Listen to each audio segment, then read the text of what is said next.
Ayun yung isang bagay na dapat nating maunawaan sa ating buhay.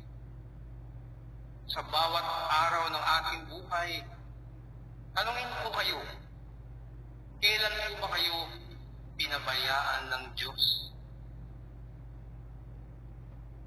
May sasagot ba? Kailan kayo pinabayaan ng Diyos, mga kapatid?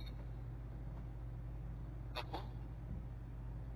Hindi tayo pinabayaan ng Diyos. Hanggat humihinga tayo sa mundong ibabaw na to, at tuloy tayong binibigyan ng pagkakataon ng Panginoon na para tayo ay matuto. Matuto tayong sumuko sa Kanya at magbalik loob.